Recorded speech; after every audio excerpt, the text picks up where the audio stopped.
Am I the a-hole for telling my stepdaughter she is banned from cooking unless she follows a set of rules? My stepdaughter 15, Linda, has ADHD. It is a huge challenge since she is so forgetful. She has a few ways to help like lists and apps, but she gets distracted so quickly. This is a huge problem with cooking. In general, she doesn't like the food I make that much, so she will cook herself something. This is not okay due to her always leaving the kitchen when cooking. I'm not talking about leaving for a few minutes and coming back.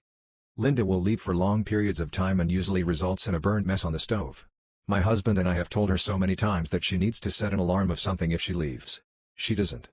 I came home today and again she was burning food. I had enough and sat her down with my husband and gave a list of rules if she wants to cook. She can't leave the kitchen. She needs to inform someone in the house that she is cooking. If she burns her food, she will be grounded from the kitchen for a week. I mean like pitch black, not normal cooking burning. She is pissed and now his ex-wife is on us for restricting her access to her own food. She called us huge jerks. Am I the a-hole for telling my husband I find him disgusting and I want us to sleep in separate beds?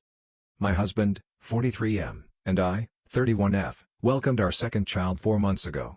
With having a new baby, I'm extra cautious about germs and cleaning. This got me thinking about my husband's shower routine. He will take a shower in the morning and go off to work. He's a chemist, so mostly desk job, but sometimes he walks outside from one building to the next. They are less than a block away. We live in humid hot Florida, so that adds to the equation some inevitable perspiration. He's also a manager, so he deals with people all day long. I have tried to bring up the subject of him taking a quick shower when he gets home from work or even just before bed. He says that he does not need to take another shower since he showered in the morning. I try to explain that I don't feel comfortable with him laying in the bed because I lay our baby there sometimes and I feel like the bed sheets are dirty by him laying on them. Same with our comforter. Note: baby sleeps in a bassinet safely next to me, but during the day I will lay him in the bed while I do chores around him like folding laundry, etc. I realize everybody has their own routines, but I have washed my hair in the morning, showered and gone through the day. At the end of it I'm feeling dirty, grimy and in need of a shower before bed. How can he be okay with having gone through the whole day and not feel like he should shower? I finally told him I'm not comfortable with him laying in bed dirty, so he should sleep in the guest room. I have OCPD, so it's really hard for me to not have things be the way I feel they should be in my mind. In my mind it's disgusting for him to lay in bed dirty, but what do you guys think? Am I the a-hole for telling my daughter she has to invite everyone in her class to her birthday party? My daughter is in 6th grade, she turns 12 next week. She is well liked and has many friends in her class. She's really excited about her birthday, and she told me she wants to have a cool birthday this year. In the past, most of her birthday parties have just been at our house with 10 to 15 people, some of her class friends and also her cousins and grandparents.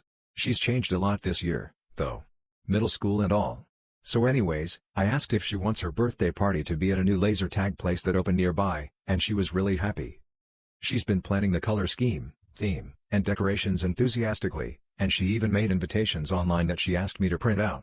I asked her if she wants me to print one for all the girls in her class, and she said she's inviting everyone except 2 girls. I asked why and she said she doesn't like those girls. She said no one really likes them. This bothered me, so I pressed her, asking if they've ever been unkind to her. She said no, but they have no fashion sense and they're just generally boring.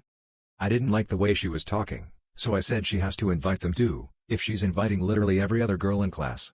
She got upset and said I was being unfair, because it's her birthday and it's supposed to be for her. Thought I'd ask for a second opinion. Am I the a-hole for telling my daughter I told you so and I am not fixing it even though it will cost her thousands to fix? I have a 26-year-old daughter named Ava. We helped her put a down payment on a house and she is changing things in the home. I have told her so many times to hire a professional if it is not a DIY project. I have had to fix so many of her projects and I put my foot down telling her I will not help from now on. Ava mentioned changing the tile in the bathroom and I told her she should hire someone for that if she isn't using stick-on tile. Well, she went and tried to do it on her own and she made a huge mess of the bathroom. She called me up and asked if I could fix this. I told her I told you so, we have done this dance way too many times and she needs to hire someone to fix it. She told me it will cost her thousands to fix and I could do it. Told her no again and she called me a jerk. Now she has a messed up bathroom since she needs to save up for someone to fix it and she thinks I am a jerk. Am I the a-hole for telling my wife that my son will always come before her? My 32M wife, 30F, is concerned over our financial situation. I think her concern is misplaced, but I told her my income isn't going to change anytime soon, so I asked her what we wanted to do about it. She suggested that when my son, she is his stepmother, turns 18 we should start charging him rent. I immediately shut down that idea and told her we would have to think of something else because there's no way I'm charging my son to live in our house. She said it was reasonable since I was paying most of his college tuition, but I told her there are alternatives. I suggested we stopped eating out so much because it's $50 $100 per meal, but she didn't like that idea. I suggested other things which she rejected, so I told her I'm open to suggestions, but my son isn't going to be our source of income. She told me I should think more of her than my son. That made me a little mad, so I told her my son will always come before her. She called me an a-hole after that and hasn't talked to me since. Did I overstep?